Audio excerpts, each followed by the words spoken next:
RFA, Channel 3.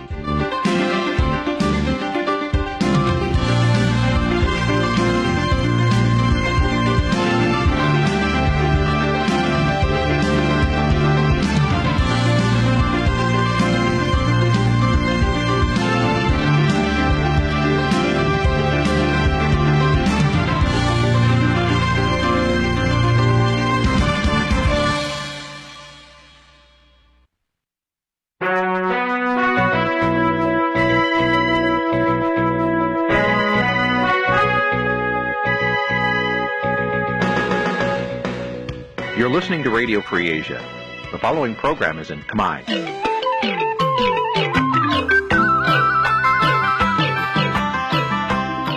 នេះជាកម្មវិធីផ្សាយវិទ្យុអាស៊ីសេរី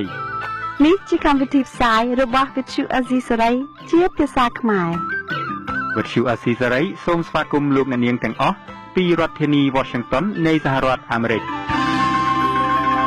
ចា៎នាងខ្ញុំខែសុណងសូមជម្រាបសួរលោកអ្នកនាងប្រិយមិត្តអ្នកស្ដាប់វិទ្យុអាស៊ីសេរីជាទីមេត្រីយើងខ្ញុំសូមជូនកម្មវិធីផ្សាយសម្រាប់យប់ថ្ងៃអាទិត្យ8កើតខែចេសឆ្នាំវកអត្តស័កពុទ្ធសករាជ2560ដែលត្រូវនឹងថ្ងៃទី12ខែមិថុនាគ្រិស្តសករាជ2016ចា៎ជាដំបូងនេះសូមអញ្ជើញលោកអ្នកនាងស្ដាប់ព័ត៌មានប្រចាំថ្ងៃ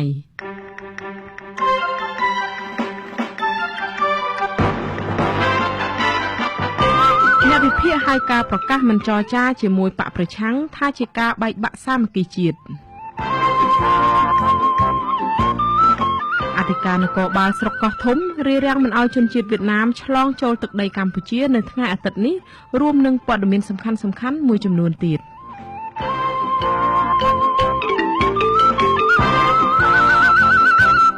ចា៎ជាបន្តទៅនេះនាងខ្ញុំខែសុណងសូមជូនព័ត៌មានទាំងនេះពិស្ដា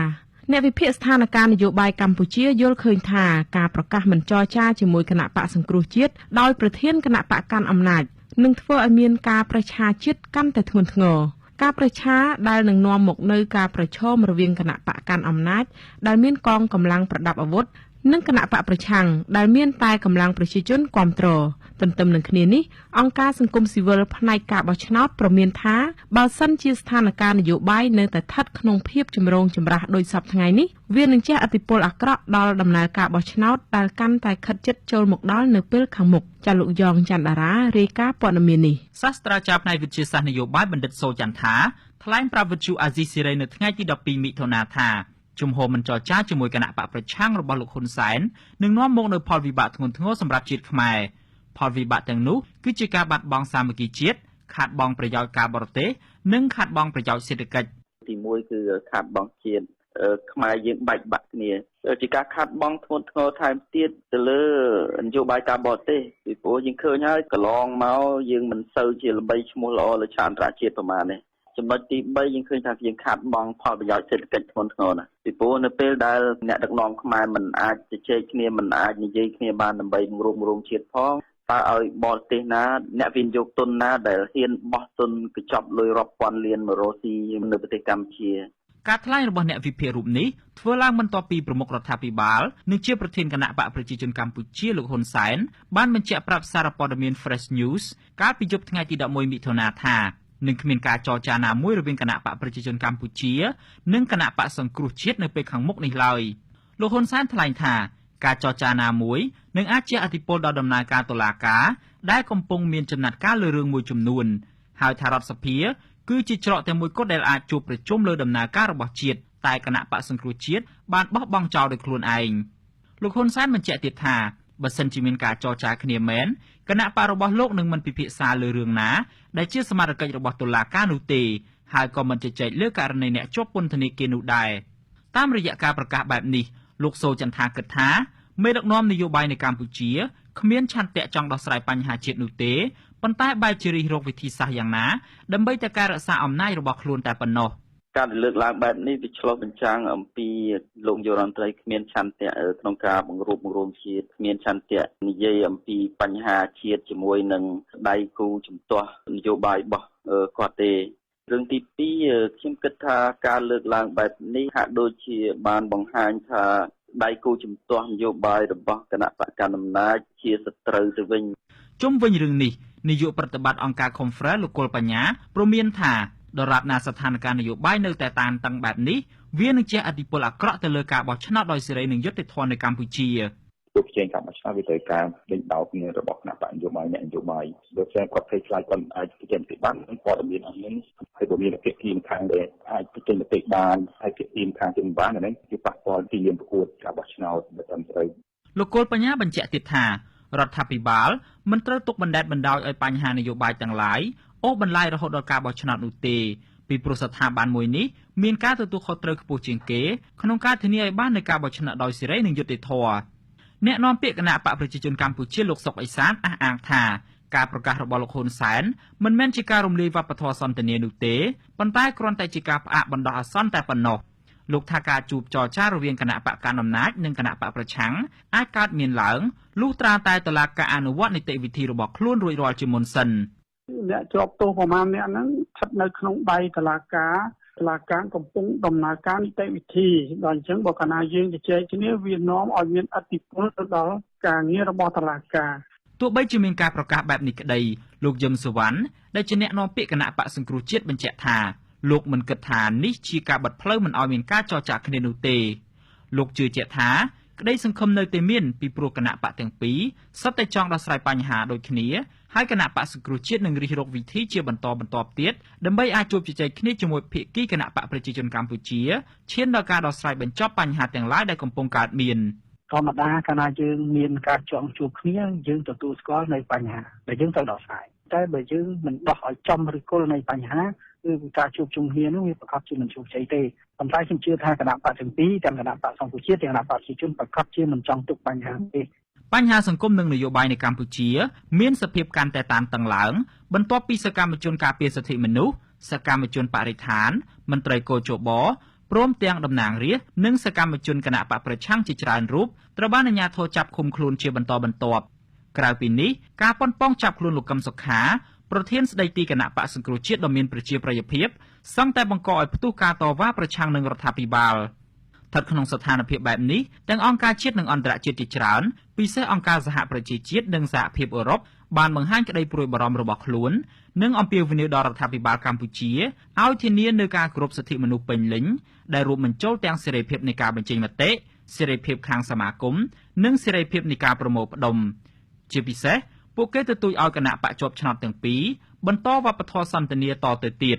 ខ្ញុំចងច័ន្ទដារាវិទ្យុអាស៊ីសេរីភ្នំពេញចាលោកនាងស្ដាប់ជាទីមេត្រីនៅឯស្នាក់ការគណៈបកសង្គ្រោះជាតិវិញម្ដងគណៈបកនេះបានអំពាវនាវឲ្យអ្នកគាំទ្រមកប្រមូលផ្ដុំគ្នាឲ្យបានច្រើននៅទីស្នាក់ការកណ្ដាលរបស់ខ្លួននៅថ្ងៃទី14ខែមិថុនាខាងមុខដើម្បីឃ្លាំមើលស្ថានភាពនយោបាយដែលកំពុងតានតឹងជាពិសេសស្ថានភាពតាក់ទងទៅនឹងការកោះហៅលោកកឹមសុខាទៅតុលាការជាថ្មីទៀតចាលោកនាងនឹងបានស្ដាប់សេចក្តីរាយការណ៍នេះពុស្ដានៅព្រឹកស្អែក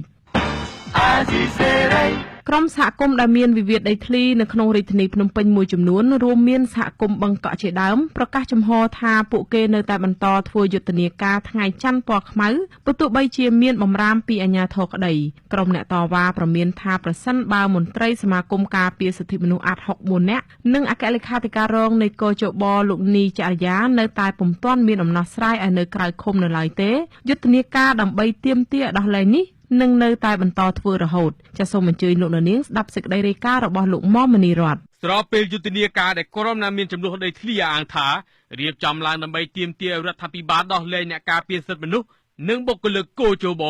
ទន្ទឹមនឹងនេះដែរពួកគេក៏បានអំពាវនាវឲ្យមជ្ឈដ្ឋានទូទៅជួយចូលរួមធ្វើយុទ្ធនាការដែរក្នុងបំណងដើម្បីជំរុញឲ្យមានយុត្តិធម៌សង្គមនេះជាការអំពាវនាវលើកទី1ហើយរបស់ក្រុមអ្នកតស៊ូមតិក្នុងវិវាទដីធ្លីដើម្បីឲ្យសាធារណជនចូលរួមធ្វើយុទ្ធនាការថ្ងៃច័ន្ទពណ៌ខ្មៅក្រោយពីមន្ត្រីការពារសិទ្ធិមនុស្សត្រូវបានអាជ្ញាធរចាប់ខ្លួនជុំវិញសំណុំរឿងរបស់អ្នកនាងខុមចន្ទរាទីហៅស្រីមុំតំណាងសហគមន៍បឹងកក់លោកស្រីទេវនីឲ្យដឹងនៅថ្ងៃទី12មិថុនាថា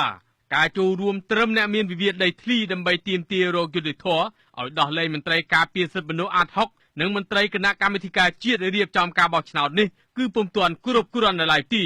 លោកស្រីបន្តថាដើម្បីទទួលបានយុត្តិធម៌លុះត្រាតែមនុស្សគ្រប់គ្នាចាប់ផ្ដើមចូលរួមពីពេលនេះបើមិនដូច្នេះទេស្ថានភាពនៃការរំលោភសិទ្ធិមនុស្ស ថ្ងៃក្រោយអាចពុំមែនជាក្រុមគោលដៅដែលរដ្ឋាភិបាលចាត់ទុកថាជាក្រុមប្រឆាំងឡើយការតស៊ូមតិជាពិសេសគឺការពាក់អាវខ្មៅជារៀងរាល់ថ្ងៃច័ន្ទនោះឲ្យបានផុសផុលផងតែដើម្បីគឺថាជាគំរូល្អទៅដល់ប្រជាប្រដ្ឋផ្សេងៗនេះឲ្យគាត់មើលទៅគឺថាគាត់មានទឹកចិត្តចូលរួមចាឲ្យបានកាន់តែច្រើនហ្នឹងជាញឹកញាប់គេតែងតែគេឃើញមានសហគមន៍ដែលមានវិវាទដីធ្លីមួយចំនួនរួមមានសហគមន៍ថ្មគូលសហគមន៍បុរីកីឡានិងសហគមន៍បឹងកក់ជាដើមតែប្រើប្រាស់សិទ្ធិរបស់ខ្លួនធ្វើយុទ្ធនាការនេះនៅរៀងរាល់ថ្ងៃច័ន្ទដើមឡើយក្រុមអ្នកតវ៉ាគ្រូនឹងពាក់អាវខ្មៅឈរនៅខាងមុខពន្ធនាគារព្រៃសរក្នុងបំណងទាមទារឲ្យដោះលែងលោកនីសុខាលោកយីសុកសានលោកណៃវងដាអ្នកស្រីលឹមមនីនិងលោកនីចរិយាដែលជាអតីតមន្ត្រីការពារសិទ្ធិមនុស្សសមាគមអាត60ម្នាក់ដែរបើទោះជាបែបណាយុទ្ធនាការនេះមិនបានសម្រេចឡើយតាំងពីដើមរៀងមកគឺអាជ្ញាធរតែងរារាំងជារៀងរាល់ពេលក្នុងនោះគឺមានមនុស្សមួយចំនួនរួមទាំងបុគ្គលិកអង្គការលីកាដូផងត្រូវអាជ្ញាធរឃាត់ខ្លួនជាបន្តបន្ទាប់នៅពេលគោលបំណងមិនអាចទៅរួចក្រុមដែលរៀបចំយុទ្ធនាការនេះបានបង្វែរទិសដៅនៃការទាមទារយុត្តិធម៌នេះមកធ្វើនៅតាមសហគមន៍និងផ្សព្វផ្សាយនៅលើបណ្ដាញសង្គមវិញម្ដងជុំវិញបញ្ហានេះនៅក្នុងទិវានៃកំណើតនគរបាលជាតិខួបលើកទី71ឆ្នាំកាលពីថ្ងៃទី16ខែឧសភាលោកសខេនិយាយថាក្រុមដែលរៀបចំយុទ្ធនាការថ្ងៃច័ន្ទពណ៌ខ្មៅគឺសមត្ថកិច្ចមិនចាប់ខ្លួនទេប៉ុន្តែអ្វីដែលមានបញ្ហាកន្លងទៅនេះគឺគ្រាន់តែឃាត់ខ្លួនដើម្បីអប់រំរួចដោះលែងវិញប៉ុណ្ណោះបច្ចុប្បន្នអាស៊ីសេរីពុំអាចតាក់ទងមន្ត្រីនាំពាក្យសាលារាជធានីភ្នំពេញបានទេនៅថ្ងៃទី12ខែមិថុនាក៏ប៉ុន្តែកន្លងទៅលោកហ៊ុនសែនធ្លាប់អះអាងថាជំវិញយុទ្ធនាការនេះគឺត្រូវចាប់ខ្លួនទាំងអស់មិនថាពណ៌អ្វីឡើយឲ្យតែប្រព្រឹត្តបទល្មើសតាក់ទិនយុទ្ធនាការថ្ងៃច័ន្ទពណ៌ខ្មៅនេះរដ្ឋាភិបាលធ្លាប់ចោទប្រកាន់ថានេះជាសញ្ញាឬជាទម្រង់នៃការធ្វើបដិវត្តពណ៌នៅកម្ពុជាក៏ប៉ុន្តែត្រូវបានរៀបចំយុទ្ធនាការចរាចរណ៍ដោយអះអាងថាវាពុំមែនជារបៀបនៃបដិវត្តពណ៌ដោយរដ្ឋាភិបាលចោទប្រកាន់ឡើយផ្ទុយទៅវិញយុទ្ធនាការនេះប្រឆាំងការហ៊ុំព័ទ្ធសិទ្ធិសេរីភាពរបស់រដ្ឋាភិបាលប៉ុណ្ណោះប្រធានផ្នែកបច្ចេកទេសការិយាល័យស៊ើបអង្កេតនៃអង្គការលីកាដូលោកអំសំអាតយល់ឃើញថាអ្វីដែលរដ្ឋាភិបាលផ្ដើមប្រើប្រាស់កម្លាំងប្រដាប់អាវុធប្រឆាំងពលរដ្ឋឲ្យរៀបចំយុទ្ធនាការថ្ងៃច័ន្ទពណ៌ខ្មៅនេះគឺជាការភ័យខ្លាចជ្រុលពេកទៅវិញទេខ្ញុំគិតថានេះវាជាការយល់ខុសហើយជាការបារម្ភពោះពេកចំពោះអាជ្ញាធរពីព្រោះកន្លងមកក៏យើងធ្លាប់ឃើញមានការទាមទារការតវ៉ាបញ្ហាដីធ្លីនិងការទាមទារតវ៉ាឲ្យមានការដោះលែងសកម្មជនដីធ្លីដែលជាប់ពន្ធនាគារកន្លងមកជាហូរហែដូចគ្នាចឹងដែរក្រុមអ្នកតស៊ូមតិនៅតែបញ្ជាក់ចំហថាប្រសិនបើយុទ្ធនាការទាមទារដោះលែងមន្ត្រីការពារសិទ្ធិមនុស្សរបស់សមាគមអាត60និងលោកនីចរិយាពុំមានដំណោះស្រាយទេយុទ្ធនាការនេះនឹងនៅតែបន្តធ្វើជារៀងរហូតម្យ៉ាងវិញទៀតបើនៅរៀងរាល់ថ្ងៃច័ន្ទខាងអាជ្ញាធរចុះទប់ស្កាត់ពួកគេអាងថានឹងរៀបចំយុទ្ធនាការនេះនៅតាមសហគមន៍រៀងៗខ្លួនខ្ញុំម៉មនីរតវិទ្យុអាស៊ីសេរីភ្នំពេញចាលោកនាងស្ដាប់ជាទីមេត្រីសេចក្តីរាយការណ៍ពីស្រុកកោះធំវិញអធិការនគរបាលស្រុកកោះធំបានរារាំងមិនឲ្យជនជាតិវៀតណាមចូលទឹកដីកម្ពុជាដើម្បីដើរលក់ទំនិញផ្សេងៗគ្មានច្បាប់អនុញ្ញាតនៅស្រុកកោះធំខេត្តកណ្ដាលនៅថ្ងៃទី12ខែមិថុនាប្រភពពីទំព័រ Facebook របស់អធិការដ្ឋាននគរបាលស្រុកកោះធំបានដាក់បង្ហោះវីដេអូឃ្លីបដែលមានប្រវែង3នាទីនៅរសៀលថ្ងៃអាទិត្យទី12ខែមិថុនាវីដេអូនោះមន្ត្រីនៃអធិការនគរបាលស្រុកកោះធំបានចុះឃាត់និងអប់រំដល់ជនជាតិវៀតណាមប្រុសស្រីក្មេងចាស់ប្រមាណជាង10នាក់ធ្វើដំណើរដោយម៉ូតូនិងមានដឹកអីវ៉ាន់សំពីងសំពងផងមន្ត្រីមានសមត្ថកិច្ចមិនអនុញ្ញាតឲ្យពួកគេធ្វើចរាចរណ៍តទៅទៀតនិងបានអប់រំអំពីច្បាប់កម្ពុជាខ្លះៗដល់ជនជាតិវៀតណាមហើយប្រាប់ឲ្យពួកគេត្រឡប់ទៅវិញក្រៅពីនេះទៀតមន្ត្រីនគរបាលដដែលប្រមានថាបើមិនមានការយោគយល់ទេគិតតាមច្បាប់អន្តោប្រវេសន៍គឺត្រូវឃាត់ខ្លួនជនជាតិវៀតណាមទាំងនោះnói là số xe Việt Nam này nè không có làm giao thông trên đất nước Campuchia được đâu. Bom ôn phơi trả cho tới Campuchia bán, rút ra là bom ôn mình lại Campuchia thì coi Campuchia tham rồi. Thế mà anh em muốn chạy lên Campuchia thì được, thì phải là có giấy tờ của hai quan nhà nước Campuchia. Bom ôn lang mo tới đây Campuchia, bom ôn thử tạm biết passport tham rồi. Anh em lên đất nước Campuchia phải có passport đầy đủ. Passport đó cứ thử miếng cá vay tra và tháp tra pi mình tây để chọn việc passport đó không phải là vinh bốc cái thương khẩu của Campuchia và Việt Nam miếng passport hai lang mà nhập mình tây để chọn việc cho lang mà tiền mà này không thì con mấy nó nhưng mà passport đó không có vinh bốc cửa khẩu hai bên nó cũng កងអានកម្ពុជាkhông chấp nhận យល់ទេhiểu không anh em hiểu không dạ hiểu បងប្អូនមិនអាចឡើងមកលក់មុខរបរយ៉ាងបានទេប៉ាសពតបងប្អូនគឺប្រើទឹកការសម្រាប់ធ្វើដំណើរទេសចរក្នុងដីកម្ពុជាទេបងប្អូនមិនអាចធ្វើអាជីវកម្មបានទេ វីដេអូឃ្លីបនេះគ្រាន់តែបង្ហោះប្រមាណ1ម៉ោងមានអ្នកចែកចាយបន្តឬ share ជាង 1600 និងមានអ្នកបើកមើលជាង 32,000 ដងឬប្រហែល 23k views ទន្ទឹមនឹងគ្នានេះមានអ្នកបញ្ចេញមតិគាំទ្រជាច្រើនចំពោះចំណាត់ការរបស់មន្ត្រីអធិការដ្ឋាននគរបាលស្រុកកោះធំនេះ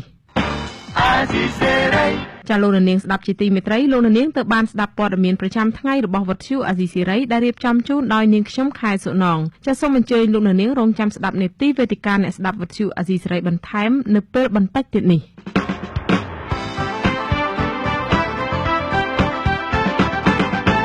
ចាលោកនាងកញ្ញាប្រិយមិត្តអ្នកស្ដាប់ជាទីមេត្រីនៅយប់ថ្ងៃអាទិត្យនេះនេតិវេទិកាអ្នកស្ដាប់វិទ្យុអាស៊ីសេរីមានកិច្ចពិភាក្សាបន្ថែមមួយដែលនឹងជជែកជុំវិញប្រធានបទស្ថានភាពកម្ពុជាពេលគ្មានជំនួយពីសហភាពអឺរ៉ុបចាលោកនាងអាចចូលរួមផ្ដល់យោបល់ឬសួរវាគ្មិនកិត្តិយសរបស់នេតិយើងដោយផ្ទាល់តាមរយៈលេខទូរស័ព្ទ012 811 911លេខ011 611 711និងលេខ023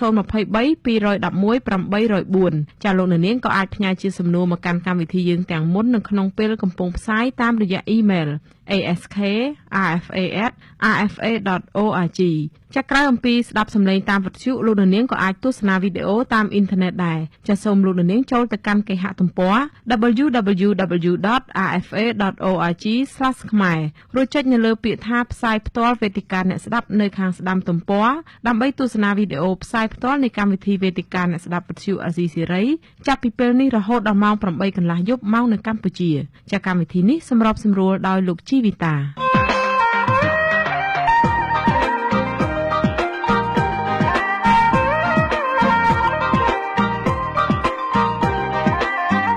វេទិកាអ្នកស្ដាប់វិទ្យុអាស៊ីសេរី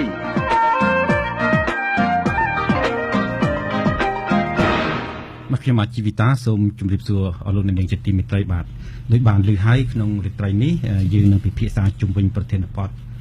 ស្ថានភាពកម្ពុជាក្រោយពីសហភាពអឺរ៉ុបផ្ដាច់ជំនួយបាទយើងមានវាគ្មិនចូលរួម3រូបគឺអាយដាមសុកអេសានអាយដាមសុកអេសានគឺជាតំណាងរាស្ត្រនិងជាអ្នកនាំពាក្យគណៈបកប្រជាជនកម្ពុជា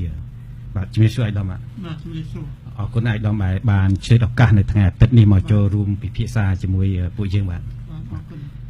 ហើយយើងមានវាគ្មិនពីររូបទៀតគឺលោកបណ្ឌិតកែមលីអ្នកស្រាវជ្រាវអភិវឌ្ឍសង្គមនិងលោកសឿងសារឿននាយកប្រតិបត្តិគណៈកម្មាធិការសហប្រតិបត្តិការដើម្បីកម្ពុជាបាទសូមជម្រាបសួរលោកទាំងពីរបាទសូមជម្រាបសួរបាទលោកអ្នកស្ដាប់ជាទីមេត្រីប្រហែលថ្ងៃមុននេះទាំងប្រធានអង្គការសហប្រជាជាតិលោកបានគីមូននិងសហភាពអឺរ៉ុបដែលជាដៃគូផ្ដល់ជំនួយអភិវឌ្ឍដ៏ធំបំផុតរបស់កម្ពុជាបានស្នើឲ្យអាជ្ញាធរកម្ពុជាលើកលែងការចោទប្រកាន់ប្រធានគណៈបកសង្គ្រោះជាតិលោកសំរងស៊ីនិងមន្ត្រីបកប្រឆាំងព្រមទាំងដោះលែងជាបន្ទាន់សកម្មជនការពារសិទ្ធិមនុស្សនិងមន្ត្រីគោជបដែលកំពុង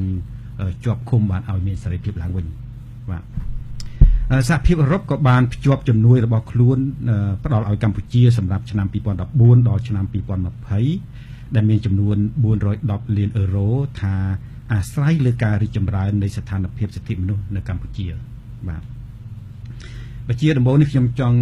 ជំរាបសួរទៅលោកសឿងសារឿនមុនគេខ្ញុំដឹងថាលោកត្រឡប់មកពីធ្វើទស្សនកិច្ចនៅអឺរ៉ុបផងបាទលោកទៅទីអីដែរបាទសូមអរគុណហើយជាបឋមសូមជម្រាបសួរដល់ប្រិយមិត្តអ្នកស្ដាប់វិទ្យុអាស៊ីសេរីទាំងអស់ជាទីរាប់អានខ្ញុំបានទៅធ្វើទស្សនកិច្ចនៅប្រទេសចំនួន4នៅទ្វីបអឺរ៉ុបទី1ហ្វាំងឡង់អាល្លឺម៉ង់បែលហ្សិកហើយនិងប្រទេសបារាំងក្នុងរយៈពេល15ថ្ងៃកន្លងមកនេះគោលដៅសំខាន់ដែលខ្ញុំទៅគឺដោយសារយើងឃើញបរិយាកាសនយោបាយរបស់ប្រទេសកម្ពុជាយើងវាមានការឡើងកម្ដៅខ្លាំងហើយក៏ដូចគ្នាផ្សារភ្ជាប់ទៅនឹងបរិយាកាសប្រជាធិបតេយ្យនៅក្នុងប្រទេសកម្ពុជាដែលសាធារណជនគាត់យល់ថាវាមានការរឹត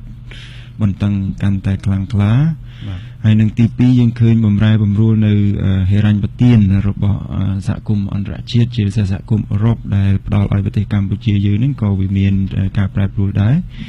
និងទី3ដែលខ្ញុំបានយករបៀបវរៈទៅជាមួយគឺពាក់ព័ន្ធទៅនឹងធុរកិច្ចនិងសិទ្ធិមនុស្សហើយឃើញថាបញ្ហាពាក់ព័ន្ធនឹងការអភិវឌ្ឍជាពិសេសការវិនិយោគនៅក្នុងប្រទេសកម្ពុជាយើងហ្នឹងនឹងមានផលប៉ះពាល់ទៅលើសិទ្ធិមនុស្សយ៉ាងដូចម្តេចហើយការដែលខ្ញុំទៅសំខាន់គឺដើម្បីជជែកថាតើ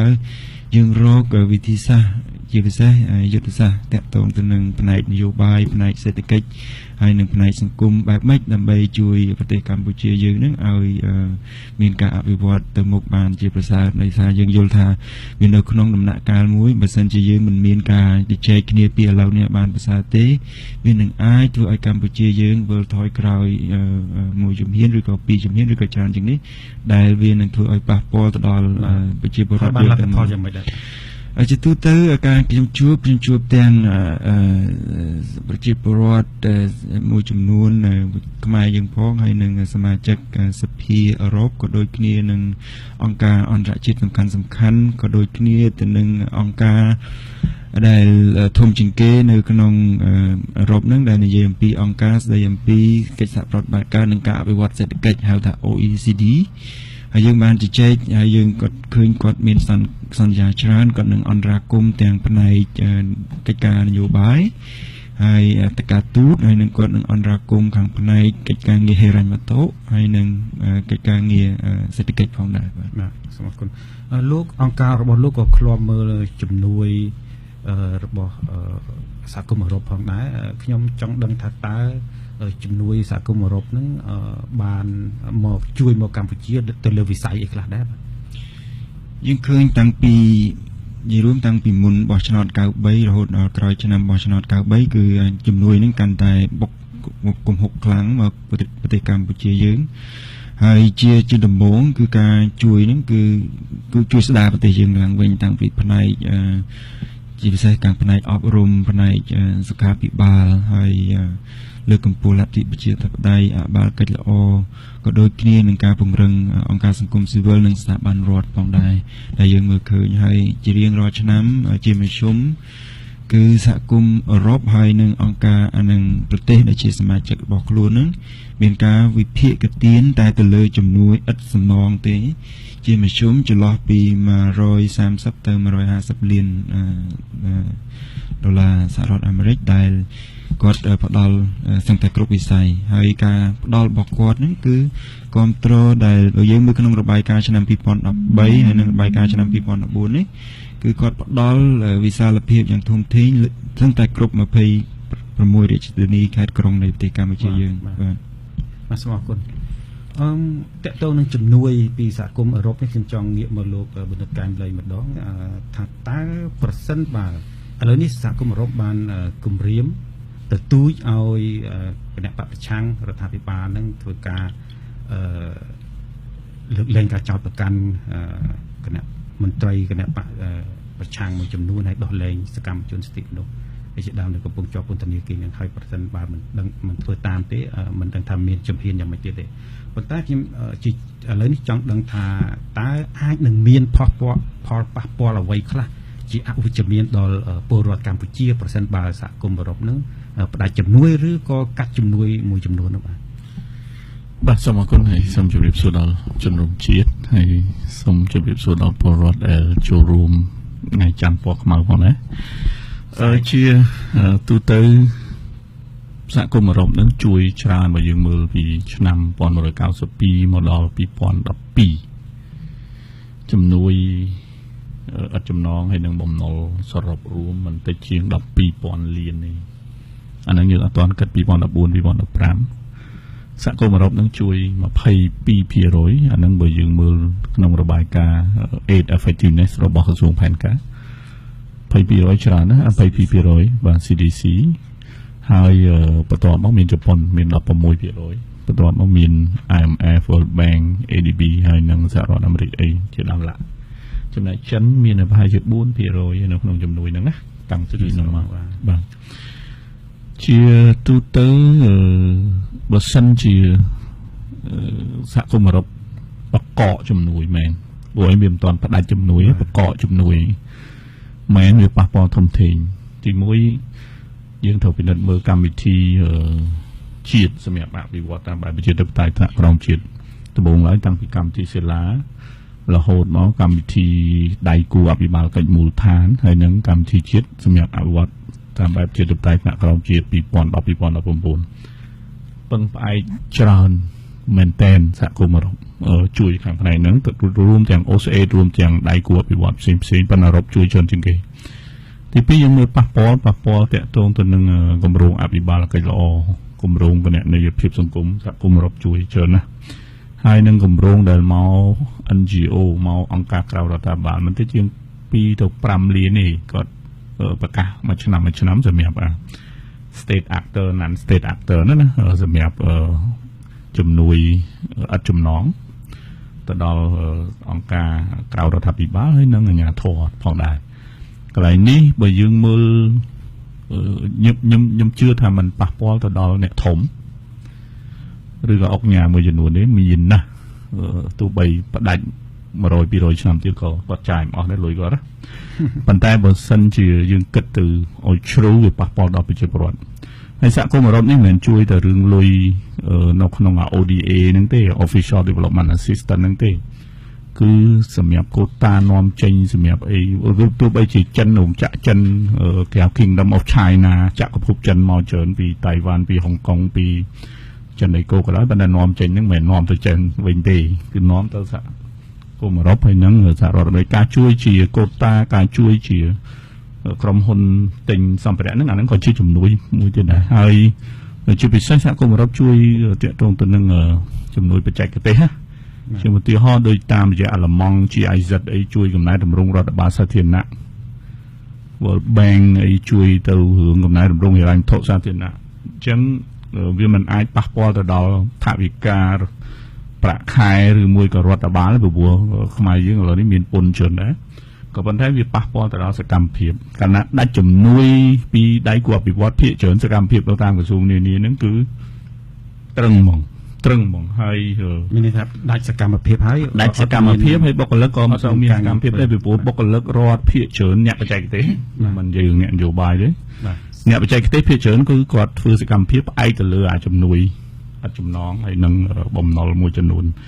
ចែកទៅតាមក្រសួងនីមួយៗបើទោះបីជាយើងមាន 4,000 លានជាងនៅក្នុងឆ្នាំ 2016 ក៏ប៉ុន្តែទោះបីយ៉ាងណាក៏ដោយគឺយើងត្រូវការ 1,000 លានជាងសម្រាប់ subsidize សម្រាប់ឧបត្ថម្ភបន្ថែមណាសម្រាប់ជាបរិភាគនៅក្នុងគម្រោងថវិការដ្ឋប្រចាំឆ្នាំតាមរយៈច្បាប់ថវិកាណាអញ្ចឹងខ្ញុំគិតថាធ្ងន់ធ្ងរហើយវិធានការសហគមន៍អឺរ៉ុបយើងធ្វើបង្ើយកន្តើយអត់បានទេពីព្រោះជំហានទី1គេបញ្ចុះបញ្ចូលតាមក្រសួងតាមរដ្ឋមន្ត្រីការបរទេសអីចឹងណាហើយជំហានទី2គឺគេធ្វើសេចក្តីថ្លែងការណ៍ជំហានទី3កាលណាមានសេចក្តីសម្រេចចឹងរបស់សភាអឺរ៉ុបចឹងវាអាចចូលដល់បកកជំនួយហើយកាលណាបកកជំនួយវាអត់ទៅបានទៅជោគជ័យវាអាចឈានទៅដល់ផ្ដាច់ជំនួយហើយផ្ដាច់ជំនួយជាប្រទេសផ្សេងៗវាអាចឈានរហូតទៅដល់ដាក់ទណ្ឌកម្មសេដ្ឋកិច្ចឬមួយក៏មិនឲ្យនាំចេញអីអាហ្នឹងវាគ្រោះថ្នាក់ដល់ប្រជាពលរដ្ឋខ្មែរបាទអរគុណអាយដាមសុខវិសាលខ្ញុំតើអាយដាមយល់ឃើញយ៉ាងណាដែរចំពោះការលើកឡើងរបស់លោកកាន់លីបាទជាបឋមនេះខ្ញុំកាលណាខ្ញុំសុខវិសាលសូមក្រាបថ្វាយបង្គំប្រធានទេរៈគ្រប់អង្គសូមគោរពដល់បងប្អូនទូរទស្សន៍ជាតិតាមយោបល់របស់ខ្ញុំផ្ទាល់ខ្ញុំយល់ថាការលើកឡើងអំពីសភាពការក្តៅក៏ដូចជាបញ្ហាឆ្ពោះទៅឈានទៅរកគ្រោះមហន្តរាយនេះខ្ញុំយល់ថានឹងវាផ្ទុយអំពីតថភាពសង្គមកម្ពុជាពិតប្រាកដបាទហើយពាក់ព័ន្ធនឹងបញ្ហាជំនួយរបស់សហភាពអឺរ៉ុបហ្នឹងខ្ញុំយល់ថាវាមានបញ្ហាបោកបញ្ឆោតម្ដងរួចទៅហើយពីសំណាក់អាយដាមសំរងស៊ីបានទៅថតមុខ logo របស់ EU នៅប្រុចសែលនោះហើយយកមកផ្សព្វផ្សាយថា EU នឹងលុបបំបាត់ចោលនៅជំនួយ$420 លានហ្នឹងមកឲ្យកម្ពុជាហើយបន្ទាប់ពីប្រមាណដែលបង្ហោះ Facebook របស់គាត់នឹងនាំឲ្យរំជើបជួលភូតផលទៅដល់អង្គការក្រៅរដ្ឋាភិបាលមួយចំនួនក៏ដូចជាប្រព័ន្ធផ្សព្វផ្សាយមួយចំនួនហ្នឹងក៏ទូតនៅ របស់ EU នៅប្រចាំកម្ពុជានឹងគេធ្វើកែតម្រូវរួចទៅហើយគេថា EU មិនមានគោលការណ៍ដើម្បីផ្ដាច់ជំនួយពីកម្ពុជាទេអានឹងជារឿងដំណើរពីប្រហែលមុនសប្តាហ៍នោះឥឡូវវាចូលរឿងបញ្ហាថ្មីមួយទៀតដែលថា EU ក៏ប៉ុន្តែខ្ញុំនិយាយត្រង់ខ្ញុំមិនមែនជាអ្នកស្រាវជ្រាវខ្ញុំមិនបានឃើញសេចក្តីសម្រេចណាមួយដែលចេញជាលិលាអក្សរពី EU ពិតប្រាកដទេក៏ប៉ុន្តែចេញហើយដល់ចេញគេផ្សាយ អាដាមសំរងស៊ីទៀតអញ្ចឹងវាធ្វើឲ្យខ្ញុំមានចម្ងល់គឺថាប្រហែលជាមានការភ័ន្តច្រឡំឬមួយក៏មានការដែលគេថាបោកបញ្ឆោតសាធារណមតិទៀតហើយបើមានទៀតអានឹងខ្ញុំយល់ថាសភាពការពិតរបស់កម្ពុជាវាមិនដូចអ្នកនយោបាយក៏ដូចជាអ្នកដែលមាននិន្នាការលំអៀងនឹងវាយតម្លៃដូចថាទេពីព្រោះរាល់ថ្ងៃនេះជីវភាពសង្គមរបស់ប្រជាពលរដ្ឋយើងនៅដំណើរការល្អស្ថាប័នរដ្ឋនានានៅតែដំណើរការជាប្រក្រតីស្ថាប័នសាលារៀនក៏មិនទាន់បានប្រកាសថាបិទឬមួយក៏ព្យួរមិនឲ្យសិស្សទៅរៀនណាទីផ្សារនៅតែប្រជាពលរដ្ឋដែលប្រកបអាជីវកម្មលក់ដូរនៅតែលក់ដូរអ្នកទៅទិញផ្សារហ្នឹងនៅតែទៅទិញហើយរាល់យប់រាល់រាត្រីហ្នឹងឃើញថាប្រជាពលរដ្ឋយើងចូលរួមនៅការកំសាន្តអីផ្សេងនិយាយរួមថាជីវភាពសង្គមសិល្បៈវប្បធម៌នេះវានៅដំណើរការធម្មតាហើយយើងឆ្ងល់ថាមូលហេតុអីបានថាកម្ដៅនយោបាយនេះវាឡើងរហូតទៅដល់ឈានទៅដល់គេហៅថាគ្រោះថ្នាក់ដល់ប្រទេសជាតិហើយថ្ងៃមុនខ្ញុំមិនចាំមិនភ្លេចទេខ្ញុំសួរអាស៊ីសេរីដែរថាបានវិច្ចសភាឲ្យនៅជីកត្រង់សេឲ្យនៅនេះហើយមើលតាមប្រទេសទាហាននោះដូចជាមិនទាន់ប្រមូលផ្ដុំតបឲ្យដើម្បីថាត្រៀមបំរុងដើម្បីប្រយុទ្ធនោះទេវាអត់មានសោះអញ្ចឹងនេះខ្ញុំមានការសោកស្ដាយតែមានអ្នកជាប់ពន្ធនាគារច្រើនឯកឧត្តមទេជាប់ពន្ធនាគារមិនច្រើនទេបាទមិនច្រើនទេ4នាក់អាមេរិកគេច្រើនជាងយើងឆ្ងាយណាស់បាទហើយខ្ញុំយល់ថាម្នាក់2នាក់ក្នុងចំណោមប្រជាពលរដ្ឋ15លាននាក់នឹងមិនច្រើនទេភាគរយតិចណាស់អញ្ចឹងសំខាន់អាដាមអត់ជឿថាសហគមន៍អឺរ៉ុបនឹងចេញសេចក្តីសម្រេចមួយដែលប្រាប់មកកម្ពុជាថាជាសហភាពអឺរ៉ុបថាជំនួយថ្មីផ្ដល់ឲ្យកម្ពុជាសម្រាប់ឆ្នាំ2014ដល់ឆ្នាំ2020ដែលមានចំនួន410លានអឺរ៉ូនោះនឹងផ្ដល់ឲ្យកម្ពុជាចំនួនតិចឬច្រើនអាស្រ័យទៅតាមការរីកចម្រើននៃស្ថានភាពសិទ្ធិមនុស្សនៅកម្ពុជាយើងអាយដាមអត់ទាន់ឃើញព័ត៌មានហ្នឹងទេខ្ញុំមិនទាន់ឃើញច្បាស់ខ្លួនឯងខ្ញុំមិនជឿអ្នកណាទេបាទហើយបើសិនណាជាអាស៊ីសេរីលើកឡើងបញ្ហានេះខ្ញុំយល់ថាអានឹងជាសិទ្ធិសម្រេចរបស់ EU ក៏ប៉ុន្តែខ្ញុំយល់ថាមុននឹងគេសម្រេចជាស្ថាពរនោះប្រកាសជាគេមកស៊ើបអង្កត់ដល់សភាពការជាក់ស្ដែងហើយគេមិនចេះតែជឿទេបាទអានេះជាបញ្ហាមួយដែលខ្ញុំជឿជាក់លើការវិនិច្ឆ័យរបស់ EU ព្រោះ EU អត់ភ័យព្រួយបារម្ភទេគណៈបកកណ្ដាលអត់ភ័យព្រួយបារម្ភនៃការផ្ដាច់ជំនួយរបស់សហភាពអឺរ៉ុបយើងនិយាយអញ្ចឹងហាក់ដូចជាយើងនឹងមិនយកចិត្តទុកដាក់អំពីជីវភាពរស់នៅរបស់ប្រជាពលរដ្ឋយើងពីព្រោះជំនួយនឹងវាមានសារៈសំខាន់ណាស់ទោះបីថា EU នោះក៏ជាអ្នកហត្ថលេខីសាក់សីនៅក្នុងកិច្ចព្រមព្រៀងសន្តិភាពទីក្រុងប៉ារីសក៏ដោយហើយជាការសន្យារបស់គាត់ផ្ទាល់ក្នុងការជួយកសាងអភិវឌ្ឍប្រទេសជាតិរបស់កម្ពុជាក្រោយតែបោះឆ្នោតឆ្នាំ93ក៏ដោយយើងយល់ថានេះជាកាតព្វកិច្ចរបស់គាត់ក៏ប៉ុន្តែវាមានសារៈសំខាន់សម្រាប់ជីវភាពរស់នៅរបស់ប្រជាពលរដ្ឋយើងអញ្ចឹងនេះបើកាលណាមានការផ្ដាច់មានការអីអញ្ចឹងវាជាឥទ្ធិពលគឺថាចង់មិនចង់វាមានឥទ្ធិពលទៅដល់ជីវភាពរស់នៅរបស់ប្រជាពលរដ្ឋហើយអញ្ចឹងក្នុងនាមជាបកកាន់អំណាចយើងតែងតែគិតគូរអំពីជីវភាពរស់នៅរបស់ប្រជាពលរដ្ឋយើងអញ្ចឹងទេបានតែយើងខិតខំធ្វើយ៉ាងណាឲ្យសភាពការនៅក្នុងប្រទេសយើងនេះឲ្យវាមានដំណើរការល្អហើយរាល់ថ្ងៃនេះគឺថាការវាយតម្លៃខ្ញុំយល់ថាប្រជាពលរដ្ឋភាគច្រើនលើសលប់ហើយគេមិនគឺឯកភាពទៅតាមការវាយតម្លៃដែលគេអវិជ្ជមាននៅចំពោះសភាពការកម្ពុជាដែលគេកំពុងរស់នៅប្រកបដោយវិជ្ជមានទេអានេះខ្ញុំយល់យ៉ាងដូចនេះបាទហើយខ្ញុំយល់ថា EU មុននឹងសម្រេចអីក៏គេមានសុភវិនិច្ឆ័យចំពោះរាជរដ្ឋាភិបាលរបស់យើងដែរមិនមែនចេះតែកាត់ទៅកាត់ទៅតឹងទឹះទេហើយមិនមែនចេះតែជឿអ្នកដែលឃោសនានយោបាយនោះទេបាទលោកកម្មលីលោកយល់ឃើញយ៉ាងម៉េចដែរចំពោះអាដាមសុកអេសានដែលលើកឡើងថាសភាពការសពថ្ងៃនៅក្នុងកម្ពុជានេះគឺដំណើរការប្រក្រតីធម្មតាទេគ្មានការវិច្ចវិច្ចអីរត់អីទេតែលោកយល់យ៉ាងម៉េចដែរខ្ញុំជឿលើការវិតម្លៃដោយអាដាមបានលើកឡើង EU ធ្វើកិច្ចការងារជួយទៅរដ្ឋផងជួយទៅអង្គការក្រៅរដ្ឋាភិបាលផងឲ្យតាមដានស្ថានភាពប្រទេសកម្ពុជានឹងជិតស្និទ្ធណាស់ពីព្រោះគាត់មានរបាយការណ៍ពីគ្រប់ជ្រុងនៅក្នុងប្រទេសកម្ពុជាហើយការវិតម្លៃរហូតទៅដល់ចេញសេចក្តីថ្លែងការណ៍ឬក៏ចេញសេចក្តីសម្រេចវាជាស្ថានភាពធ្ងន់ធ្ងរមួយពីព្រោះ ទូតនីមួយៗសហរដ្ឋអាមេរិកក្តីអូស្ត្រាលីក្តី EU ក្តីតម្រាំតែហ៊ានចេញសេចក្តីថ្លែងការណ៍ឬមួយក៏ចេញសេចក្តីសម្រេចឬក៏កោះប្រជុំអីវាទាល់តែមានភ័ស្តុតាងច្បាស់លាស់ទីហោថាមុខងារសភាគណៈបកក្រៅរដ្ឋាភិបាលដែលជាសមាជិកសភាមានទូនីតិពេញសិទ្ធិនៅក្នុងការតាមដានរដ្ឋាភិបាលកាលណាសិទ្ធិសេរីភាពសភាមិនពេញលេញនៅក្នុងការតាមដាននៅក្នុងការលើកបញ្ហាធំជាតិទេអាហ្នឹងវាជាអតុល្យភាពអំណាចនៅក្នុងសភាអាហ្នឹងវាជាវិបត្តិដែរគេ political crisis ហើយទី1ទី2នៅក្នុងសង្គមប្រជាធិបតេយ្យសិទ្ធិសេរីភាពរបស់ពលរដ្ឋជាពិសេសគឺសិទ្ធិសេរីភាពរបស់អង្គការសង្គមស៊ីវិលនឹងពេញលេញនៅក្នុងការជួយហើយកាលណាយើងចាប់អ្នកការពារសិទ្ធិមនុស្ស Human Rights Defender ដាក់ពន្ធនាគារដោយហេតុផលមនុស្សធម៌អាហ្នឹងវាជាវិបត្តិហើយមិនមែនតែត្រឹមតែអ្នកការពារសិទ្ធិមនុស្សទេអ្នកបរិស្ថានសកម្មជននយោបាយអីផ្សេងអាហ្នឹងរឿងទី2រឿងទី3ដំណើរការប្រក្រតីរស់នៅបានសេចក្តីសុខសាន្តនឹងវាមានចំនួនភាគរយប្រជាពលរដ្ឋតិចណាស់ឯកឧត្តមអ្នកធំអ្នកអីខ្ញុំឃើញនៅបឹងកេងកងខ្ញុំដើរថតផ្ទះដូចគ្នារដ្ឋមន្ត្រីម្នាក់នោះយូរពីផ្ទះដល់ហើយអញ្ចឹងមានន័យថាមិនគាត់រស់នៅសុខសាន្តមែនប៉ុន្តែប្រជាជន85%រកបានតិចជាង$2.15ក្នុងមួយថ្ងៃក្នុងម្នាក់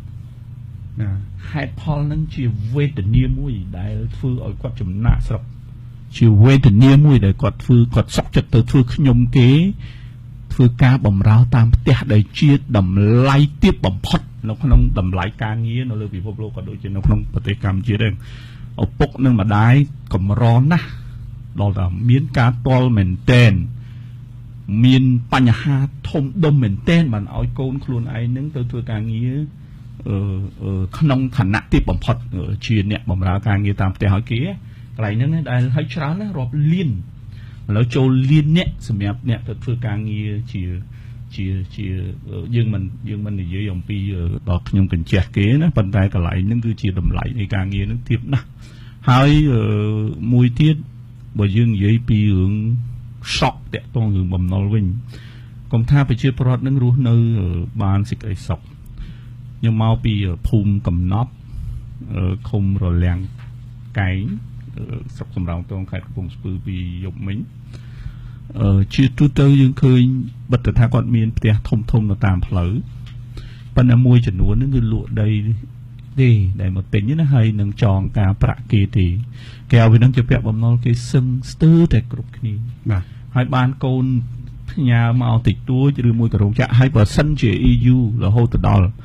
បាត់មិនឲ្យនាំចេញឬមួយក៏របៀបជាទណ្ឌកម្មសេដ្ឋកិច្ចកាលណាជំហានទី1ទី2ទី3មិនទទួលបានជោគជ័យគេថែមជំហានទៀតអញ្ចឹងអានឹងវាជាវិបត្តិអញ្ចឹងខ្ញុំគិតថាជាកាយវិការគណៈបកកណ្ដាលអាចនឹងរក្សានៅមុខមាត់ខ្លះប៉ុន្តែគាត់ថាគួរតែមានការឆ្លើយសមស្រប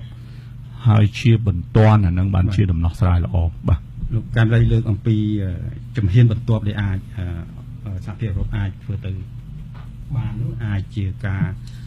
បិទច្រកមិនឲ្យនាំផលិតផលពីកម្ពុជាចេញនៅក្នុងរបាយការណ៍ឆ្នាំ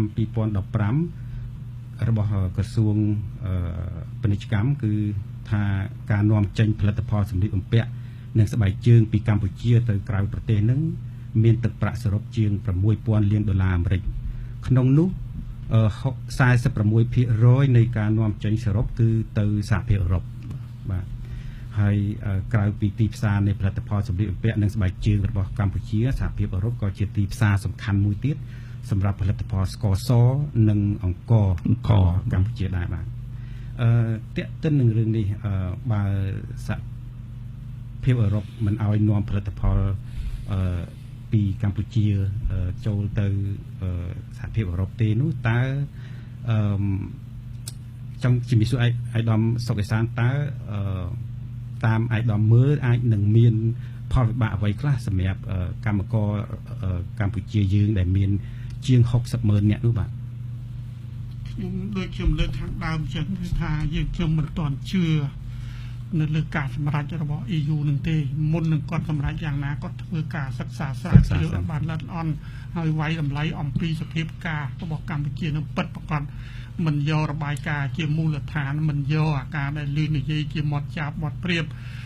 និតដែលពាក់ព័ន្ធនឹងនិន្នាការនយោបាយនេះយកមកធ្វើជាមូលដ្ឋានទេអញ្ចឹងខ្ញុំយល់ថាបើសិនណាជាសភាពការដល់នៅចិត្តដល់សេចក្តីសម្រេចរបស់ EU ហើយខ្ញុំយល់ថាអាចនឹងមានប្រតិភូមកដើម្បីស៊ើបអង្កេតការពិតជាក់ស្ដែងហើយអាចនឹងយ៉ាងម៉េចដែរពេលតាមអាយដាមទស្សន៍ទាយមើលគណៈបកកណ្ដាលអំណាចនឹងធ្វើយ៉ាងម៉េចដែរពេលនោះខ្ញុំថាខ្ញុំមិនមែនគ្រូទាយទេបាទអញ្ចឹងទេយើងจะរងចាំមើលទាំងអស់គ្នាថាតើ EU នឹងគាត់ធ្វើបាបកម្ពុជាដល់កម្រិតណាណាហើយតើវាមូលហេតុតល័យកដែលគាត់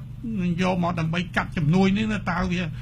យើងទទួលយកបានសមស្របឬមួយយ៉ាងម៉េចដែរទេអាហ្នឹងគឺថាយើងមិនអាចជាសិទ្ធិរបស់គាត់ពីព្រោះយើងមិនអាចទៅប្រកបប្រជាគាត់បានទេណាបាទក៏ប៉ុន្តែគាត់ថាគាត់វាជាប់កាតព្វកិច្ចមួយក្នុងការដែលចុះកិច្ចព្រមព្រៀងសន្តិភាពទីក្រុងប៉ារីសនេះគាត់សន្យាថាគាត់នឹងជួយរួមចំណែកនៅក្នុងការកសាងនិងអភិវឌ្ឍប្រទេសកម្ពុជាបន្ទាប់ពី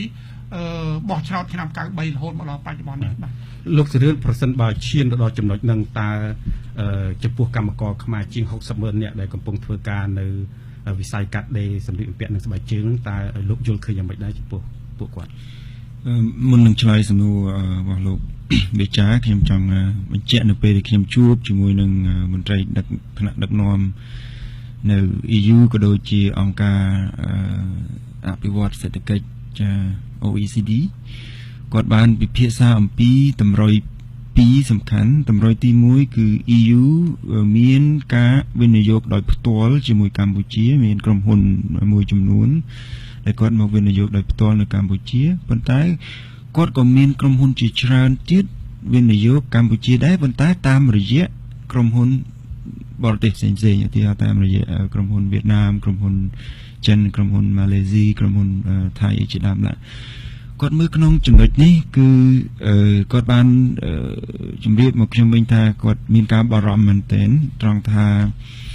កាលណាចង្វាក់ផលិតផលដែលក្រុមហ៊ុនទាំងអស់ដែលបានធ្វើនៅក្នុងកម្ពុជាមានផលប៉ះពាល់អវិជ្ជមានដូចជាក្រុមហ៊ុនពាក់ព័ន្ធនឹងស្ករអំពៅស្ករសហ្នឹងមានការរំលោភយកដីប្រជាពលរដ្ឋឧទាហរណ៍ហើយនឹងក្រុមហ៊ុនពាក់ព័ន្ធនឹងកាត់ដេរដែលមានការរំលោភបំពានសិទ្ធិប្រជាពលរដ្ឋជាដើមហ្នឹងគឺអ្វីដែលគាត់ទទួលបានទៅសម្ពាធគឺប្រជាពលរដ្ឋនៅសហគមន៍អឺរ៉ុបហ្នឹងគាត់ទាមទារដល់រដ្ឋាភិបាលសហគមន៍អឺរ៉ុបនឹងខ្លួនឯងបាទឲ្យពិចារណាឡើងវិញកុំឲ្យទិញរបស់ដែលមានការរំលោភសិទ្ធិមនុស្សឬក៏ទិញរបស់ដែលមានការប្រឡាក់ឈាមពីប្រទេសផ្សេង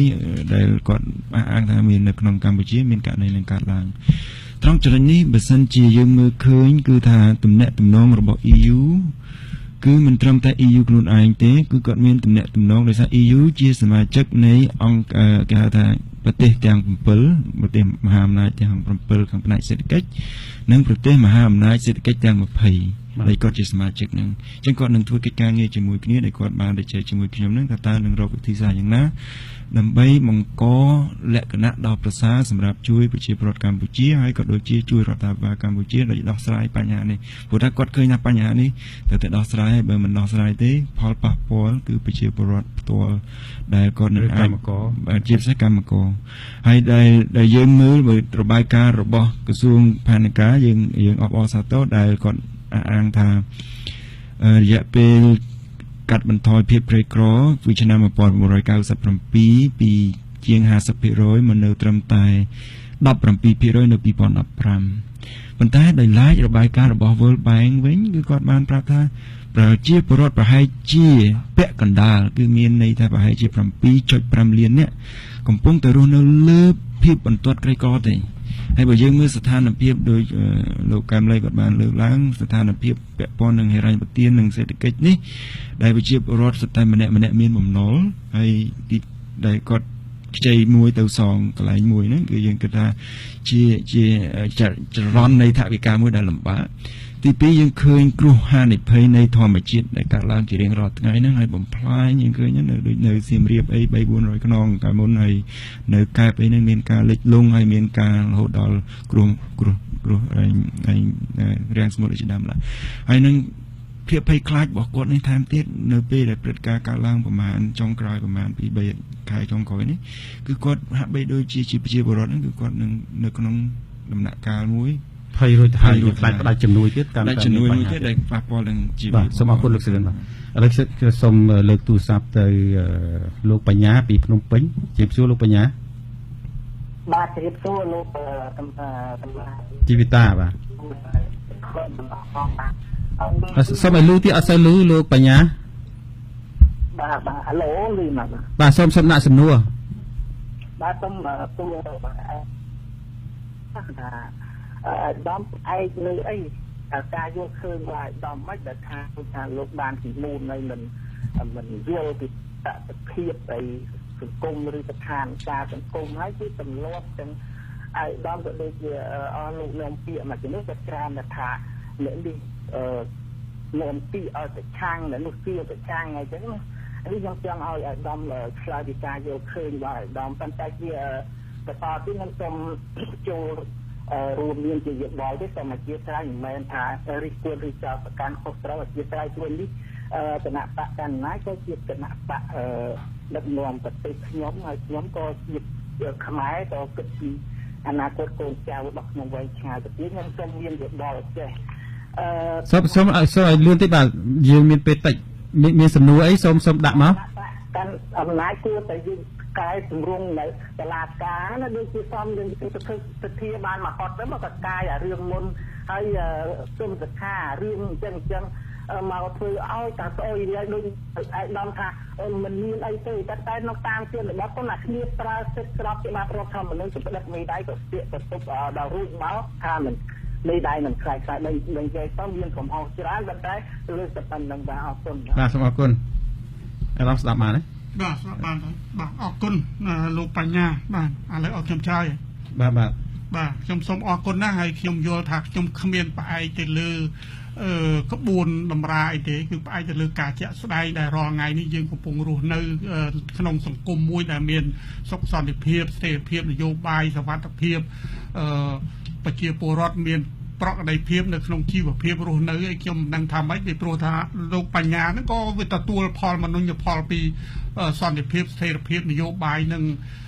ការរីកចម្រើននៅក្នុងស្រុកទេសរបស់យើងហើយជីវភាពរស់នៅរបស់យ៉ាងណាហ្នឹងខ្ញុំយល់ថាប្រទេសយើងអនុវត្តនៅរបបប្រជាធិបតេយ្យសេរីពហុបកដូចចេះការមានបានឲ្យស្មើគ្នាមានស្មើគ្នាក្រស្មើគ្នាឬកដាលស្មើគ្នានោះវាមិនស្មើគ្នាទេពីព្រោះយើងមកតាំងពី79បាត់ដៃទៅទេដូចគ្នាក៏ប៉ុន្តែអាស្រ័យដោយការយល់ដឹងបញ្ញាឆ្លៀសវៃខុសគ្នាការប្រកបរបរមុខចំនួននឹងវាផ្សេងគ្នាអញ្ចឹងនេះអាការមានបានហ្នឹងវាខុសគ្នាអញ្ចឹងហើយអាហ្នឹងបើយើងយកអាហ្នឹងមកនិយាយទៀតគឺថាបើយើងប្រៀបធៀបនឹងបណ្ដាប្រទេសអ្នកមានលើសកលលោកហ្នឹងក៏វាអត់ស្មើគ្នាដែរហើយកុំថានៅអាមេរិកវាអត់អ្នកសុំទាននោះអាហ្នឹងខ្ញុំមិនជឿទេបាទអាហ្នឹងគឺថាវាជាភពផែនដីរបស់មនុស្សលោកយើងវាអត់ស្មើគ្នាទេបើយើងនិយាយម្រាមដៃវាដូចតែគ្នាម្រាមដៃអញ្ចឹងបាទហើយចំពោះបញ្ហាផ្សេងទៀតខ្ញុំយល់ថាបងប្អូនប្រជាពលរដ្ឋទូទៅដឹងហើយណាមិនមែនតែម្នាក់ទេតែដឹងនោះវាច្រើនណាស់ហើយដែលសិតតែអ្នកនៅរួមរស់នៅក្នុងសង្គមជាតិដែលមានប្រកបដោយសុខសន្តិភាពពេញលេញស្ថិរភាពនយោបាយហើយខ្ញុំពិបាកនឹងនិយាយជំរាបជូនណាអាហ្នឹងគឺបើសិនណាជាអ្នកដែលរស់នៅក្នុងសន្តិភាពរស់នៅក្នុងស្ថិរភាពនយោបាយរស់នៅក្នុងជីវភាពប្រកបដោយភាពក្នុងជីវភាពហើយបើសិនណាតែមាននិន្នាការនយោបាយការវាយតម្លៃវាទៅតាមនិន្នាការនយោបាយហើយអាហ្នឹងវាមិនបានដោយការពិតទេបាទសំណួររបស់គាត់មួយអាយដាមគាត់សួរថាចាអាយដាមមានប្រសាសន៍មុនហ្នឹងថាប្រទេសកម្ពុជាស្ថានភាពគឺថាមានប្រកបដោយភាពធម្មតាអត់មានបញ្ហាទេប៉ុន្តែគ្រាន់តែពលរដ្ឋដែលសុំផ្តិតស្នាមមេដៃដែលជាការពីដោយរដ្ឋធម្មនុញ្ញនោះអាជ្ញាធរនាំគ្នាចាប់ឃាត់ខ្លួនអីចឹងអានេះខ្ញុំក៏ប្រុងនិយាយដែរមិញរឿងស្នាមមេដៃនេះសូមប្អូនបញ្ញាជ្រាបណាគឺថាពេលដែលគណៈបក្សសង្គ្រោះជាតិដង្ហែទៅថ្វាយព្រះមហាក្សត្រនៅព្រះបរមរាជវាំងនេះគឺគាត់យករួចខ្លួនគាត់ថាហ្នឹងមិនមែនរឿងគាត់ទេរឿងប្រជាពលរដ្ឋណាហើយពីមុនមកគាត់ប្រកាសថាបើកយុទ្ធនាការដើម្បីប្រមូលស្នាមមេដៃរបស់ប្រជាពលរដ្ឋហើយតើអ្នកណាដែលជាបើកយុទ្ធនាការប្រមូលស្នាមមេដៃមិនតែគណៈបក្សសង្គ្រោះជាតិឥឡូវនេះចូលដល់ទៀតប្រកាសយុទ្ធនាការប្រមូលស្នាមមេដៃពីប្រជាពលរដ្ឋអញ្ចឹងទេរដ្ឋាភិបាលក្នុងនាមជាអ្នកដឹកនាំប្រជាពលរដ្ឋលោកត្រូវដឹងអាហ្នឹងមិនមែនថា ឯងទៅបើកយុទ្ធនាការទៅបខំគេផ្ដិតមេដៃប្រមូលផ្ដុំនៅផ្ដិតមេដៃហើយដល់យកមកអាលាស់ខ្លួនថាអត់ទទួលខុសត្រូវអានឹងមិនបានទេបាទអីចឹងយើងខ្លាចអីអាមិញនេះនិយាយថាចុះមិនក៏មានការត្រួតពិនិត្យស្នាមមេដៃមានចំព្រះលិខិតពីព្រះបកគលណាដែលឲ្យនាយករដ្ឋមន្ត្រីលោកត្រូវពិនិត្យហើយពាក្យថាពិនិត្យហ្នឹងអាហ្នឹងគឺថាត្រូវតែមើលឲ្យគ្រប់ជ្រុងជ្រោយមុននឹងដាក់ថ្វាយបកគលណាលោកសម្រាប់ប្រតិយ៉ាងណាមិនមែនឲ្យទៅអាស្នាមមេដៃហើយបើយើងថាស្នាមមេដៃយើងវាត្រឹមត្រូវហើយយើងទៅភ័យអីអាហ្នឹងដូចមាសថាមាសទឹក10ហើយយើងទៅខ្លាចអីភ្លើងនោះវាអត់អីទេអាហ្នឹងគេគាត់តែមើលថាវាត្រឹមត្រូវឬមិនត្រឹមត្រូវតើមានតែចាប់ចងអ្នកណាមួយឥឡូវនេះវាអត់មានទេណាអញ្ចឹងជៀសវាងកុំឲ្យគណៈបកដែលចេះតែភូតផលកុហកប្រជាពលរដ្ឋហ្នឹងហើយវាចេះតែទៅតាមដល់ពេលមកអាលោះយករួចខ្លួនប្រាប់ថាឥឡូវនេះខ្ញុំគ្រាន់តែហែកញ្ចប់មេដៃហ្នឹងមកថ្វាយបកគលណាទេខ្ញុំអត់ដឹងអាហ្នឹងរឿងប្រជាជនតែឥឡូវបើកយុទ្ធនាការរកផ្ដិតមេដៃទៀតហើយអាហ្នឹងថាម៉េចអាហ្នឹងតែខ្ញុំមិនយល់ដែរគឺបញ្ហាហ្នឹងអាហ្នឹងគឺឲ្យបងប្អូនប្រជាពលរដ្ឋអ្នកផ្ដិតមេដៃឲ្យមានការទទួលខុសត្រូវហើយប្រយ័ត្នគេទៅប្រាប់ថាឲ្យផ្ដិតមេដៃមករកសុំអំណោយហើយប្រយ័ត្នយកមកដល់លេងនឹងមកខ្ចប់នៅទាំងដុំយកមកចូលវាំងអាហ្នឹងមិនបានទេអរគុណឯកឧត្តមលោកកាន់តែមានអីចង់បកស្រាយទេទៅនឹងស្នាមមេដៃមិញហ្នឹងទូទៅបើសិនជាអ្នកប្រជាជនគាត់ចង់ដឹងថាតើមានការគ្រប់គ្រងប៉ុណ្ណាគាត់អាចបើកចំហឲ្យមានការផ្ដិតមេដៃឲ្យត្រឹមត្រូវគ្រប់ភូមិគ្រប់ឃុំមើលតើចង់ដឹងថាតើប្រជាជនគាត់គ្រប់គ្រងប៉ុណ្ណាអាហ្នឹងគឺជាសញ្ញាល្អបើសិនជាថ្នាក់ដឹកនាំប្រទេស3លាននាក់2លាននាក់ឬក៏5លាននាក់យើងចង់ដឹងហើយដឹងនឹងចំណេញអីហ្នឹងមែនចំណេញថាអូខេបើសិនជាមានការផ្ដិតមេដៃគ្រប់គ្រងលោកកឹមសុខាឬក៏គណៈបកសង្គ្រោះជាតិឲ្យមានការដោះលែងឲ្យមានការលើកលែងអីចឹងវាទំហំប៉ុណ្ណេះអញ្ចឹងគណៈបកប្រជាជនបានណាសញ្ញានឹងដើម្បីឲ្យយុទ្ធសាស្ត្រថ្មីតោងការគ្រប់គ្រងមកវិញប៉ុន្តែបើសិនជាបើកចំហឲ្យផ្ដិតមេដៃស្រាប់តែវាអត់បានច្រើនទៅវិញប្រជាជនអត់មានព្រួយទេអញ្ចឹងយើងចង់ដឹងការពិតដើម្បីយើងលើកយុទ្ធសាស្ត្រនយោបាយឲ្យវាល្អទៅវិញអានឹងភាសាទី1ទី2ខ្ញុំគិតថាស្ថានភាពនយោបាយរាល់ថ្ងៃនេះគឺមានវិបត្តិខ្ញុំដើរនៅតាមផ្សារច្រើនគាត់ថាលក់នឹងតិចបានតិចជាងលើកមុនប្រហែលជា10ដងខ្ញុំសួរតុកគាត់ថាគាត់មុនគាត់បានប្រហែលជាខ្ទង់70000មួយថ្ងៃឥឡូវគាត់បានប្រហែលជា40000នៃមួយថ្ងៃបើម៉ូតូដប់វិញកាលពីមុនគាត់បានប្រហែលជា20000 40000 50000មួយថ្ងៃឥឡូវគាត់បានប្រហែលជា20000 15000គាត់ថាដូចជាពិបាករកជាងមុនហើយអ្នកចំនួនភាគច្រើនគាត់លោជាងមុនណាគាត់លោជាងមុនច្រើនអញ្ចឹងហើយដោយសារតែភាពចលាចលនយោបាយមានវិបត្តិនយោបាយយើងចេះតែឆ្លោះគ្នារាល់ថ្ងៃហ្នឹងគឺវាធ្វើឲ្យមានបញ្ហាហើយដើម្បីកែប្រែអាវិបត្តិនយោបាយរាល់ថ្ងៃនេះងាយបើសិនជាគណៈបកកាន់អំណាចកុំមានឥទ្ធិពលខ្ញុំមិនដឹងថាមានឬក៏មិនមានក៏មានឥទ្ធិពលទៅលើតុលាការឲ្យតុលាការហ្នឹងគាត់ឈរជំហរនៅឯករាជ្យបំផុតណាសកម្មជននយោបាយសកម្មជនសិទ្ធិមនុស្សឬមួយក៏សកម្មជនបកឋានអីហ្នឹងគាត់ដោះលែងអស់ហើយវាអត់មានកំហុសអីសោះខ្ញុំមើលទៅអត់មានកំហុសអីសោះដល់ខ្ញុំហ៊ានធានាបើសិនជាតុលាការហ្នឹងវាត្រឹមត្រូវមែនអាហ្នឹងហើយយកករណីហ្នឹងយកទៅឲ្យគេសាកល្បងនៅសិង្ហបុរីមើលណាសាកល្បងនៅថៃមើលឲ្យស៊ើបគេមើលតើករណីនេះចាត់យ៉ាឬមួយបងលឹមមនីនឹងមានកំហុសខ្ញុំមើលទៅឲ្យកាលណាយើងយកមនុស្សដែលអត់មានកំហុសកាន់តែច្រើនយកមកលេងសើចនៅក្នុងន័យនយោបាយអញ្ចឹងជីវិតនយោបាយយើងនឹងខាតទៅវិញហើយពីព្រោះគេមានបងគេមានប្អូនមានមិត្តភ័ក្តិមានអ្នកស្គាល់ហើយគេដឹងថាមនុស្សហ្នឹងល្អឧមាថាយើងទៅចាប់មនុស្សល្អមួយដែលចោទថាចោលលួចចោលប្លន់គេស្គាល់មនុស្សនឹងថាជាមនុស្សល្អមានគុណភាពនៅក្នុងសង្គមចាស់ឥទ្ធិពលធំណាស់បើសិនជាខ្ញុំវិញខ្ញុំអត់លេងទេនយោបាយរបៀបហ្នឹងណាខ្ញុំទុកចោលអាហ្នឹងរឿងមួយរឿងទី2ដូចបើយើងចង់ឲ្យវាកុំឲ្យមានវិបត្តិនយោបាយដូចលោកអាដាមសំរងស៊ីវិញយកករណីលោកហៅណាំហុង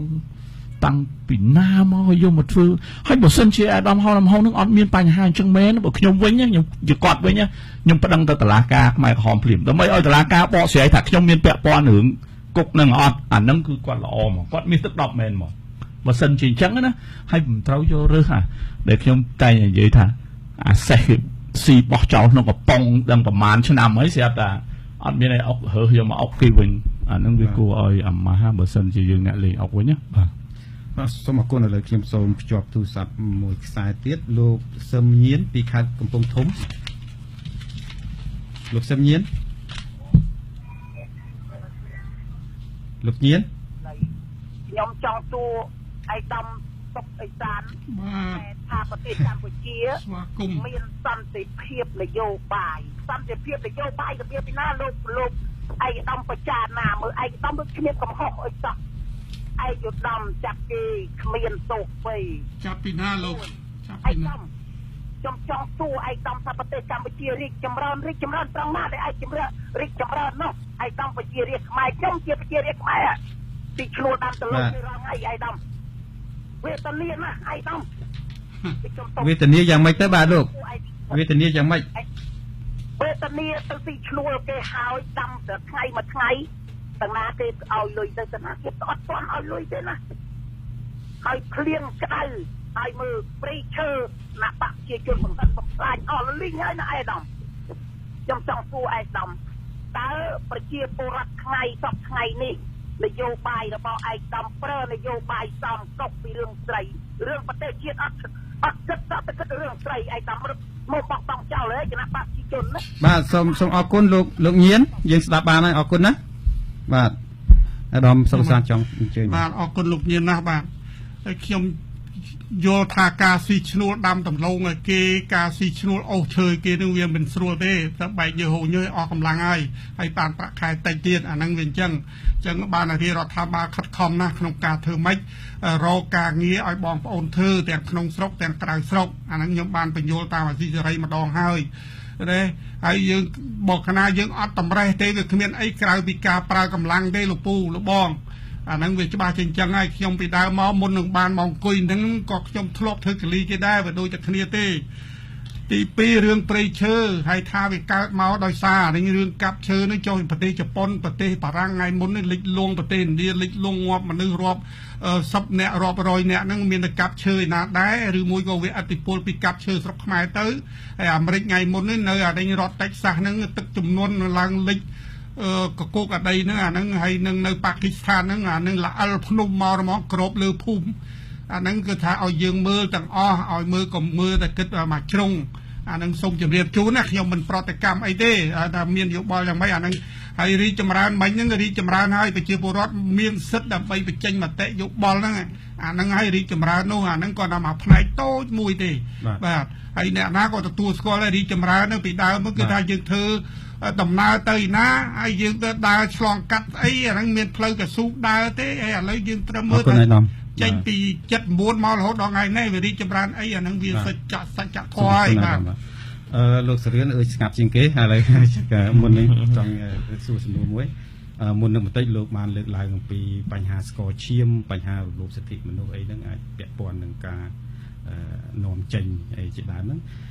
តួលេខសហភាពអឺរ៉ុបបង្ហាញថាក្នុងឆ្នាំ2015សហភាពអឺរ៉ុបនាំចូលស្ករពីកម្ពុជាប្រមាណ 3400 តោនបាទហើយចំនួននេះធ្លាក់ចុះពីឆ្នាំ2013ដែលកាលនោះកម្ពុជានាំចេញស្ករទៅអឺរ៉ុបជាង 65,000 តោនស្មើនឹងជាង42 លានដុល្លារដោយសារមានការធ្លាក់ចុះដោយសារមានការរំលោភសិទ្ធិមនុស្សបង្កឡើងដោយសារការដាំអំពៅបាទដែលមានអង្គស្ករសឈាមនោះបាទខ្ញុំចង់ដឹងថាប្រសិនបើរដ្ឋាភិបាលកម្ពុជាមិនធ្វើតាមការទទូចចង់បានរបស់សហភាពអឺរ៉ុបដែលបានស្នើសុំឲ្យចេញក្តីសម្រេចថ្មីនេះទេហ្នឹងតើជំហានបន្ទាប់នេះសហភាពអឺរ៉ុបអាចនឹងធ្វើអ្វីទៀតទៅតាមទស្សនៈរបស់លោកខ្ញុំអត់អាចឆ្លើយជំនួសគាត់បានទេប៉ុន្តែតាមការទៅជែកហ្នឹងគឺគាត់មានឃើញថាដំណោះស្រាយសេដ្ឋកិច្ចមួយគឺជាកត្តាជំរុញឲ្យរដ្ឋាភិបាលកម្ពុជាយើងវិលមករកការជជែកចរចារវាងគណៈបកទាំងពីរហ្នឹងឲ្យបានប្រសើរពីព្រោះថាបើសិនជាមិនជជែកគ្នារវាងគណៈបកទាំងពីរនៅក្នុងរដ្ឋសភានឹងទេដើម្បីដំណោះស្រាយនយោបាយនិងដំណោះស្រាយសេដ្ឋកិច្ចទេគឺវានឹងប៉ះពាល់យូរអង្វែងជាពិសេសក្នុងការបោះឆ្នោត2017 2018នឹងឯងអញ្ចឹងហើយគឺសហគមន៍អឺរ៉ុបគឺទាមទារឲ្យទាមទារទៀតគ្រប់មធ្យោបាយទាំងអស់ទាំងការគិតគូរអំពីការកាត់បន្ថយរញ្ញវទានហើយនិងការដាក់គំនាបសេដ្ឋកិច្ចនឹងដើម្បីឲ្យថ្នាក់ដឹកនាំទាំងពីរនឹងមកតបចរចាដើម្បីរកដំណោះស្រាយនយោបាយសម្រាប់ភាពប្រសើររបស់កម្ពុជាអនាគតបាទលោកកាប់លេងនេះអ្វីចង់បន្ថែមទេខ្ញុំមើលឃើញ វប្បធម៌នយោបាយដដែលហ្នឹងខ្ញុំគិតថាគួរតែកុំលេងដើម្បីកុំឲ្យក្មេងៗហ្នឹងវាឆ្លងណាយុទ្ធសាស្ត្រថ្មីល្អច្រើនណាស់ដែលយើងអាចជជែកពិភាក្សាហើយយើងលេងសម្រាប់ឲ្យមានប្រយោជន៍ដល់ប្រជាពលរដ្ឋណាទី1ទី2ការប្រើប្រាស់ប្រព័ន្ធតុលាការការប្រើប្រាស់ប្រព័ន្ធកងកម្លាំងប្រដាប់អាវុធទៅលើបាតុករអហិង្សាទៅលើពលរដ្ឋទៅលើ NGO នេះខ្ញុំគិតថាផ្ដល់ផលវិបត្តិដល់សង្គមធំទៅដល់ប្រជាពលរដ្ឋផងទៅដល់គណៈបកកណ្ដាលអំណាចនឹងផងនិយាយរួមទៅខ្ញុំយល់ថាគណៈបកកណ្ដាលអំណាចមិនខ្វល់ពីរឿងប្រជាប្រិយភាពនឹងទេបើមិនជាគេបែកគ្នាពី3ទៅចិត្តឈ្នះទៅប៉ុន្តែធ្វើនយោបាយពេលហ្នឹងគឺរបៀបអញ្ចឹងគឺមិនចំណេញទេថ្ងៃក្រោយទៅណាបាទសូមអរគុណដល់ពេលវេលាហើយខ្ញុំបាទជីវិតានិងសាក្រីទាំងអស់សូមអរគុណលោកអ្នកស្ដាប់ទស្សនាជាទីមេត្រីបាទសូមអរគុណលោកលោកមិនទាំង3